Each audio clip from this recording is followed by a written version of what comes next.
The 1760s were both a beginning and an end. They marked the end of compliant colonists who were proud to be British, as prior to the 1760s, the British colonists never could have imagined a world where they were not part of the British Empire.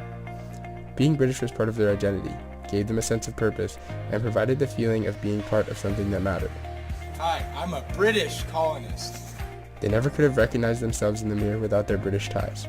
However, the 1760s also symbolized a beginning, the emergence of revolutionary sentiments, and the first steps on the road to revolution. After all, only 13 years after a time of utter loyalty, the colonists were declaring their independence from the nation that had taught them the true meaning of home. The 1760s were the point beyond return for the American Revolution, due to the end of the age of solitary neglect and the beginning of a seemingly tyrannical Britain, which prompted a shift in the colonists' attitudes from loyal subjects to rebellious radicals, and ignited a desire to form their own culture, thus paving the way for the American Revolution. By the 1770s, there was no turning back. The American Revolution was set in motion.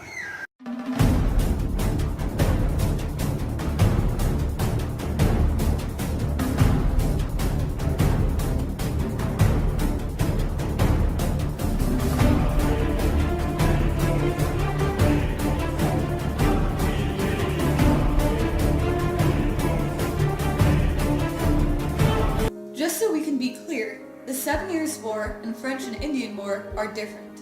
The 7 Years' War took place in Europe and officially lasted from 1756 through 1763, whereas the French and Indian War was the name that the colonists gave to the part of the war taking place in the colonies, because they were fighting the French and the Indians, lasting from 1754 through 1763.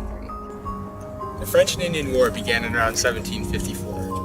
In which the British's expansion into the Ohio River Valley repeatedly resulted in armed conflict with the French, who tried to stop them by building fortified outposts at strategic spots in an effort to protect their fur trade and control over the region. Not to brag, but I led a local contingent to attack a French outpost and show them who's really in charge. But you lost. Minor detail. Anyways, more skirmishes and battles followed, which ultimately added up and prompted Britain to formally declare war on France in 1756. Majority of the Native Americans sided with the French, who had traditionally been the nicest to the natives of the three major European powers colonizing the New World. The English Prime Minister during the war was William Pitt, who was very supportive of the colonists and encouraged them to fight in the war on the British side. In return, he offered them pay and some autonomy, thus igniting the first fire of intercolonial unity. During the first year of the war, the British suffered a series of defeats, but in 1757, British Prime Minister William Pitt decided to change up the tactics. We need to start prioritizing this war more. That means we must borrow a significant amount of money in order to fund the fighting we need to win this war. Initial attempts at negotiating a peace settlement failed, but in March of 1762, French King Louis XV issued a formal call for peace talks, ultimately leading to the Treaty of Paris, which concluded the war. This treaty was ratified in 1763, despite difficulties to get the public and Parliament on board. We, Britain, are granted Canada and the majority of French and Spanish territory that lies east of the Mississippi Valley. I'm French diplomat Etienne Francois de Stainville, Duc de Choiseul, and sadly, we are not quite as lucky. We have to give Louisiana to Spain, and all that the treaty has left us are 2 sugar islands. We were able to negotiate to keep these islands because they bring in a significant amount of trade and money. Hemos mantenido parte del territorio al oeste del Mississippi, pero hemos intercambiado el este y el oeste de Florida por Cuba. Although the British were regarded as the most powerful country following the treaty, one of the major results of the 7 Years' War was that the British racked up a huge amount of debt. The colonists should obviously help them pay off this debt because the colonists were beneficiaries to the war. Also, the colonists don't pay direct taxes, only tariffs, whereas us British citizens pay taxes. Yet both the colonists and British citizens benefited from British rule through protection and trade opportunities. Actually, bud, we have paid our share enough by fighting for your country in the French and Indian War, raising all those colonial armies and laying our lives out for you guys. He's obviously confused. Fight me. After the French and Indian War, the colonists began referring to themselves as Americans.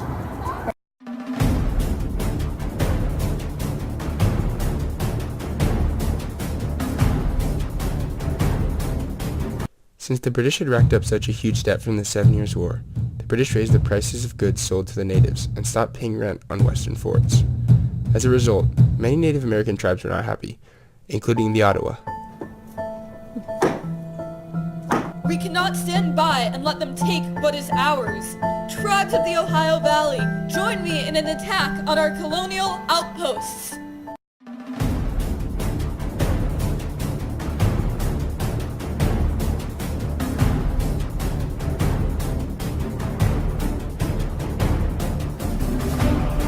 Pontiac's rebellion ultimately led to the British passing of the Proclamation of 1763, which prohibited colonists from settling anywhere west of the Appalachian Mountains.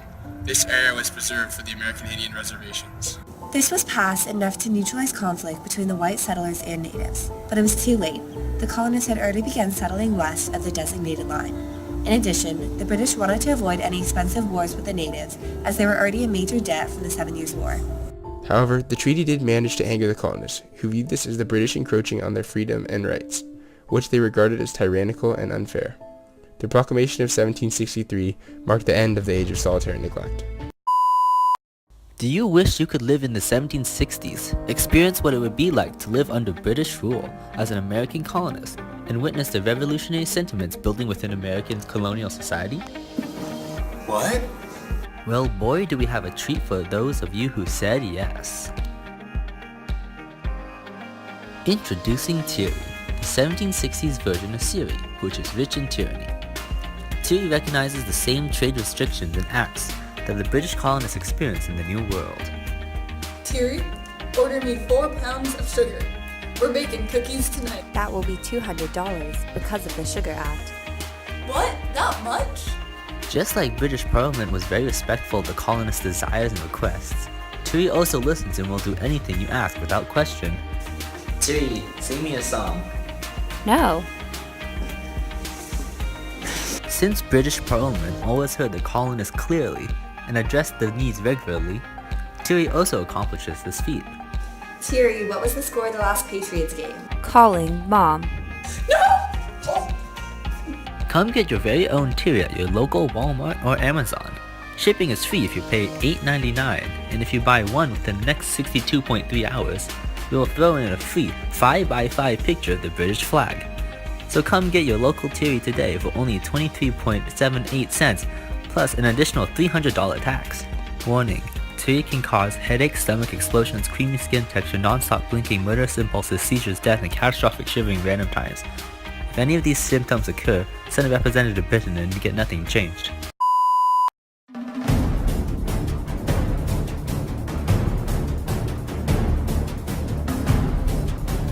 Also in response to the huge amounts of debt incurred from the French and Indian War, Parliament passed the Sugar Act on April 5, 1764, in order to raise money from the colonists through import taxes. Smuggling was generally accepted at the time, and part of the social norm to combat British tariffs.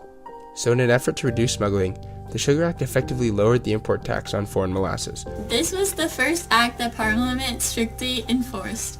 Prior to the Sugar Act, no duties or taxes were really collected or enforced.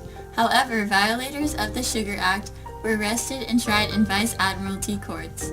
Vice Admiralty courts were courts in which a single judge issued a verdict without deliberation of a jury. So basically, the judges were held in Britain's pocket and sided with the British, leaving the colonists' fates to dwindle. The colonists had not really resisted Parliament's other taxation methods or acts before this one, because the other acts aligned with mercantilism, which the colonists understood because they used to be British. However, they were enraged with Britain's interference in colonial affairs. In response to the Sugar Act, there was some boycotting of British goods, but not nearly to the degree to which we see for the Stamp Act.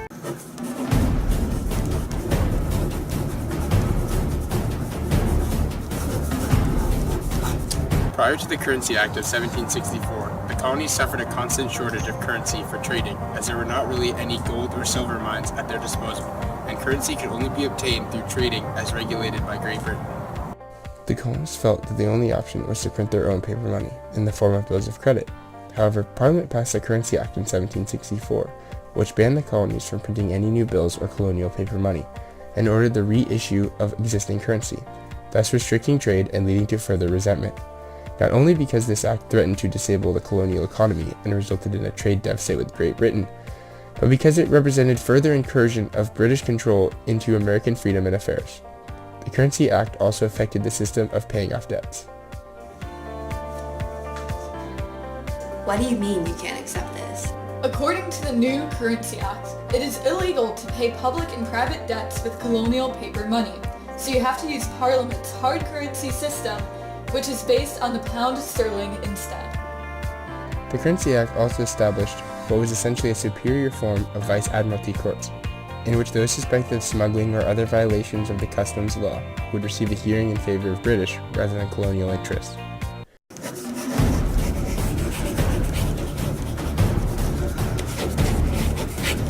The Stamp Act was passed in 1765, which was the first tax to affect all the colonies equally and to really affect colonists of all classes. It was also the first internal tax to ever be imposed on the colonies by Parliament. So naturally, the colonists were furious. In order to be enacted on November 1st, 1765, the Stamp Act required all colonists to purchase watermarked tax paper for newspaper and legal documents. How rude! This tax was a tax on all materials, so it was a broad-based tax that covered all legal documents, licenses, and even playing cards. Parliament established this tax in effort to cope with the expense of keeping troops in the colonies, to enforce taxes and maintain order. This was the first tax specifically aimed at raising revenue. In addition, this tax specifically taxed goods made in the colonies. Parliament thinks they can tax whatever they want, whenever they want, even though the tax is really small. They can't just do that, can they? What happened to our rights of self-taxation? And you know who this new Stamp Act affects the most? Who? Us lawyers. The fact that the most affected group was lawyers was extremely dangerous for Britain, because this was a literate and very persuasive group, which means the protests were large and powerful. This act really confirmed the colonists' suspicions that more taxes were to follow, that their days of semi-autonomy were over, as their rights of self-taxations were slowly chipped away. With this act, all legal documents required a stamp, and if there was no stamp, the holder of the stampless legal document could be arrested. This act led to the pamphlet written by James Otis, The Rights of the British Colonies Asserted and Proved, which laid out the colonists' arguments against taxes, and it was extremely popular. We don't need secession. We need a greater degree of autonomy in the colonies. No taxation without representation. No taxation without representation. The British had a bit of a different take on representation. The colonies are already represented in Parliament through virtual representation, which is the principle in which all members of Parliament represented all British subjects, regardless of who elected them.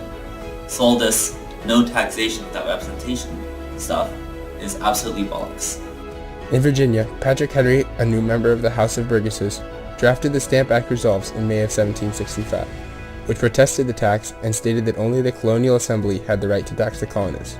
The Virginia legislature only adopted 4 out of the 6 resolves, leaving the 2 most radical ones out. Patrick Henry delivered a historic speech against the Stamp Act. The British have gone too far this time. They refuse to accept that only the Colonial Assembly has the right to tax the colonists, and in doing so, they have made a formidable foe, the American colonists. This is treason! If this be treason, make the most of it. The different classes within the colonies responded and protested differently to the Stamp Act. The lower classes acted as mobs, personifying the mob mentality, and protested using physical force. They burned effigies of the stampman and tax collectors, engaged in tar and feathering, burned tax collectors' houses, and physically harmed the tax collectors. The mobbing was very effective because by the time the Stamp Act was supposed to take effect, there was no one willing to collect taxes. I'm here with Stamp Act expert Daryl. So Daryl, tell me about the middling sorts. Who were they in society? While the middling sorts were middle classes, were mainly the merchants and business people. Oh, and how did they respond to the Stamp Act? The middling sorts formed protest groups throughout the colonies known as the Sons of Liberty, which had a secret nature so there weren't many records of members, who were mainly Freemasons and encouraged non-importation and non-consumption agreements in addition to boycotting. Wow, I see you. Well, that's all the time we have for today, folks. See you next time on You Thought You Knew the 1760s, but did you know?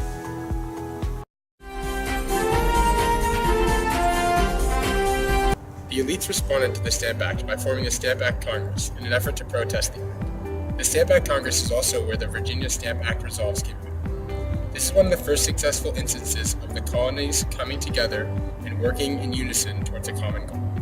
The Stamp Act Congress drafted petitions and wrote letters to Parliament, urging them to repeal the Stamp Act.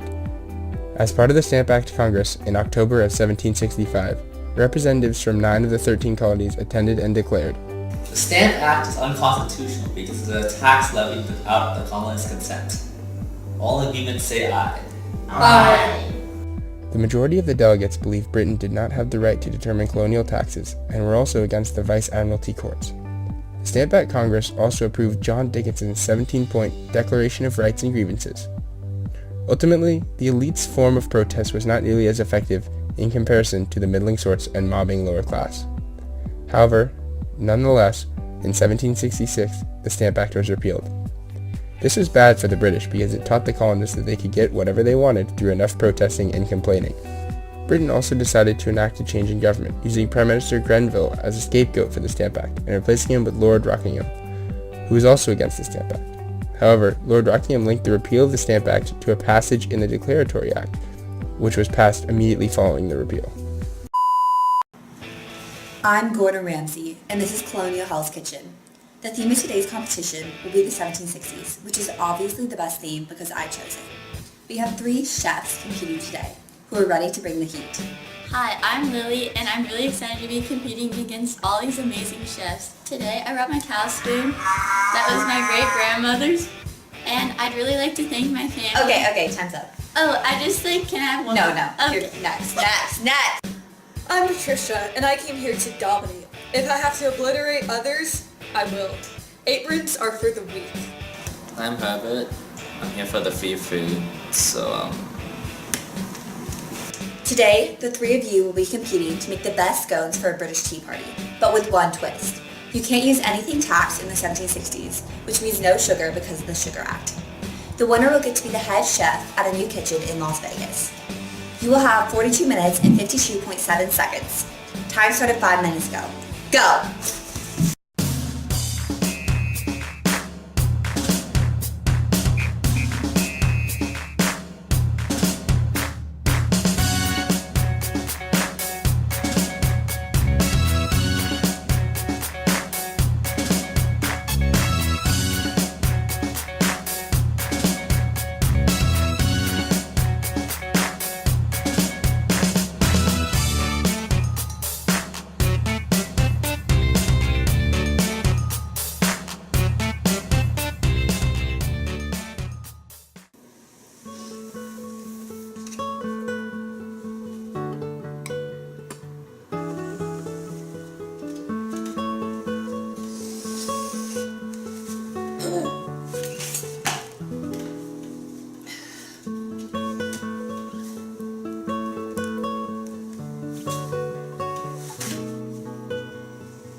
And now, the results you all have been waiting for. Patricia Thank you. was Thank you very much. disqualified because sugar was in fact taxed in the 1760s. Herbert's meal was not edible. You should get a new hobby. And Lily won because hers was obviously the most amazing thing to ever grace this earth. So that's just fact, and y'all need to accept that. Period, done. Okay, see you next time on Colonial Hell's Kitchen.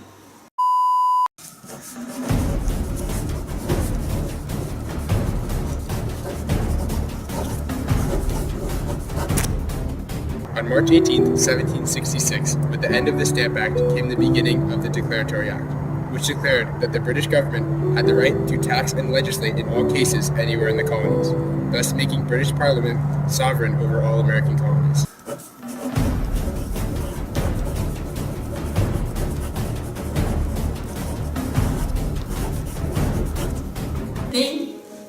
You would think that in this day and age, Parliament would realize the strenuous lifestyle in which we have to live due to these acts. hello, sir. How may I help? I am a British soldier. I will be staying with you until the king notifies me otherwise. Now, The popular belief that redcoats tossed colonists from their bedchambers in order to move themselves did not always happen because the Third Amendment prevents soldiers from being housed in citizens' homes. The uncomfortable circumstances of housing soldiers represented another tyrannical act of the British, thus leading to more discomfort within the colonies and ultimately leading to the Boston Massacre in 1770.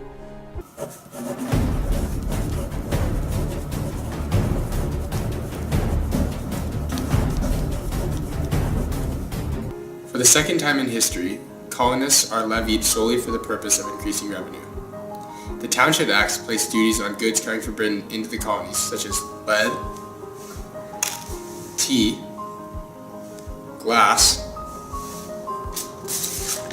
paper, and paint. Hello, sir. Are you looking to buy this bundle of paper for 0.39 pounds? Why is that paper so expensive? Are the British trying to take control of our entire lives? It seems so. My business is struggling. These Township Acts of 1767 also created more vice admiralty courts and several new government offices to be used to enforce the Crown's will in the colonies. In addition, the Act suspended the New York legislature because it refused to comply with the law that required colonists to supply British troops. The Acts also instituted writs of assistance, which were licenses given to the British that gave the British power to search any place they suspected of containing smuggled goods.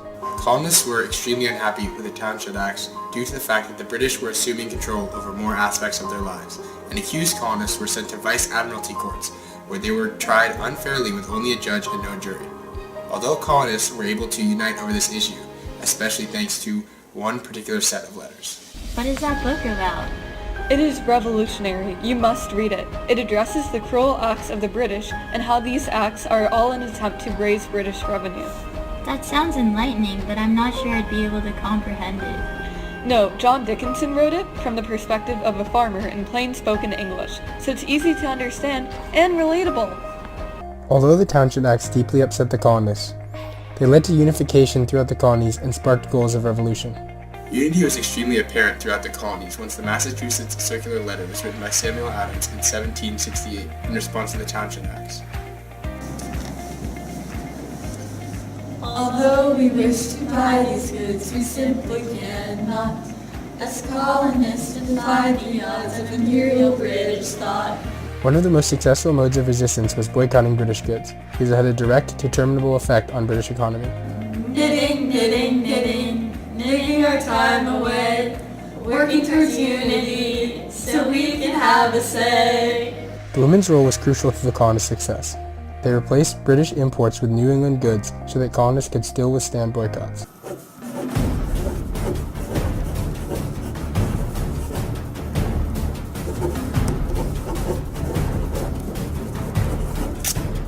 Despite the naive colonial newspapers discussing methods of finding a compromise between Britain, the paternal mother country, and the colonies, the insolent children, there was no hope of reconciliation. It was too late to rewind the clock and fix the shattered relationship because there was no trust between Britain and the colonies anymore. Although only a few radicals were discussing independence from Britain at the time, none of the colonists were ready to bow down to Britain. In the colonists' eyes, whether they admitted it or not, too many rights had been violated and unjust actions performed for them to merely forget and move on. In addition, the colonists had learned during the 1760s that they had power, that they mattered, and that they had a voice. This concept of colonists having power over Britain really surfaced when they forced Parliament to repeal the Stamp Act. During the 1760s, an American culture began to form, along with the introduction of an American identity. As the colonists began to identify less and less with the British and more with the place they called home. Ultimately, by the end of the 1760s, the colonists had reached the point beyond return and were stuck on a road headed for a revolution that would either secure their rights and freedoms or send them crashing to their knees. Welcome to my house, baby, take control now. We can't even slow down. We don't have to go a while. Welcome to my house. We need a greater degree of autonomy in the colonies. No taxation. Oh, Jesus. Autonomy? Autonomy? What?